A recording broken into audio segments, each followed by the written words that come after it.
पाकिस्तान में एक आम शहरी को कितना इंसाफ मिलता है, उसको कितनी आज़ादी हासिल है। आप इस वीडियो में देखेंगे कि किस तरह एक औरत अपने ऊपर होने वाले जो है वो जुल्म की दास्तान बयान कर रही है। आइए सुनते हैं उसकी ज़ुबानी। रोज़ दिहाड़ी बंदे लैके आउंदे ने, नशा करदे ने, चरस वगैरह पींदे ने, धमकियां देंदे ने।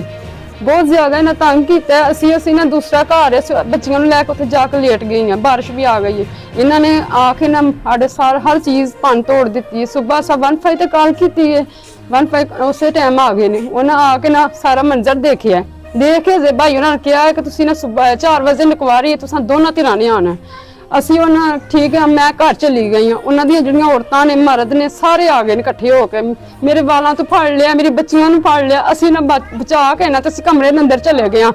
चेन वाली कुंडी मारी है, इन्हें दीवार छलांग मार के इन्हें कुंडी खोल के असी फिर दूसरे अंदर चले गए। जाके असां कुंडी मार लिया, 1 तो फिर कॉल की है।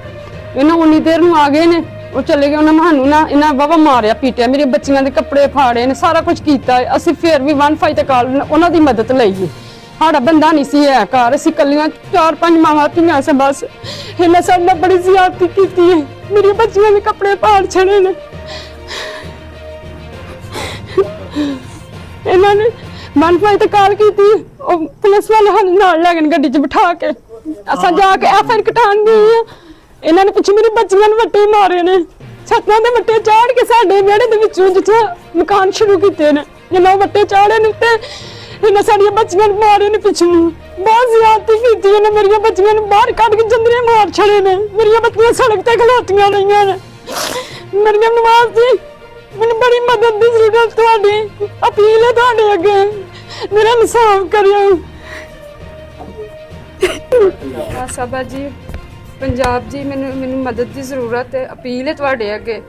मैं बच्चियां सने मैंने बड़ी ज्यादती करते हैं, मैंने धमकियां देंदे ने, तेनों इत्थे रहन नहीं देना, मकान नहीं बनान देने। तुहाडे अगे अपील है, मेरी मदद की जाए। दरखास्त है तुहाडे अगे, तुसीं माड़ियां दी मदद करदे हो, साडी भी मदद करो।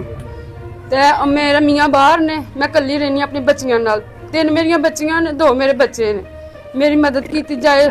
मेरा तुहाडे तो क्या औरत को वज़ीर आला पंजाब की तरफ से इंसाफ मिल पाएगा? अपनी राय का इज़हार कमेंट सेक्शन में करें। जज़ाकल्लाह।